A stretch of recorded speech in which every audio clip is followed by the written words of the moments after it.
വിഷ്ണും ജിഷ്ണും മഹാവിഷ്ണും പ്രഭവിഷ്ണും Maheshwaram അനേകരൂപ ദൈത്യാന്തം Namami Purushothamam. Keshava പാതു may പാദൗ ജംഘേ നാരായണോ മമ മാധവോ may കടിം പാതു ഗോവിന്ദോ ഗുഹ്യമേവ ച.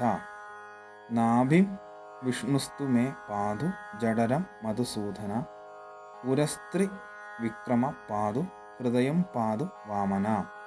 Sreedhara പാതു may കണ്ഠം ഋഷികേശോ മുഖം മമ പത്മനാഭസ്തു നയനേ ശിരോ ദാമോദരോ മമ. ഏവമേതാനി നാമാനി ജപകാലേ വിശേഷത വിന്യസേതാത്മരക്ഷാർത്ഥം സർവമംഗളസിദ്ധയേ.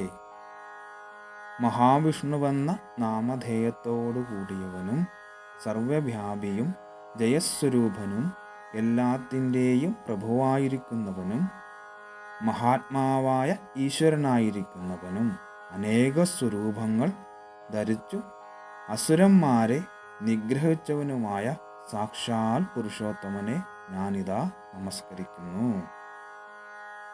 ഇത് ജപിക്കുന്ന എൻ്റെ പാദങ്ങൾ കേശവനും കണങ്കാലുകൾ നാരായണനും അരക്കെട്ട് മാധവനും ഗുഹ്യഭാഗം ഗോവിന്ദനും നാഭിപ്രദേശം മഹാവിഷ്ണുവും വയർ മധുസൂദനനും വക്ഷസ് ത്രിവിക്രമനും ഹൃദയം വാമനമൂർത്തിയും കഴുത്ത് ശ്രീധരനും ശിരസ് ദാമോദരനും രക്ഷിക്കട്ടെ. ഇപ്രകാരമുള്ള ഈ നാമങ്ങളെ സഹസ്രനാമ ജപാവസരത്തിൽ എല്ലാ മംഗളങ്ങളും സിദ്ധിക്കുന്നതിനു വേണ്ടിയും ആത്മരക്ഷാർത്ഥമായും വിശേഷിച്ചും ന്യസിക്കേണ്ടതാണ്. മഹാവിഷ്ണുവിൻ്റെ ദിവ്യായുധങ്ങളായ ശംഖ്, ചക്രം, ഗദ, പത്മങ്ങൾ ഭഗവാന്റെ 4 തൃക്കൈകളിൽ 24 രീതിയിൽ ധരിക്കുവാൻ കഴിയും.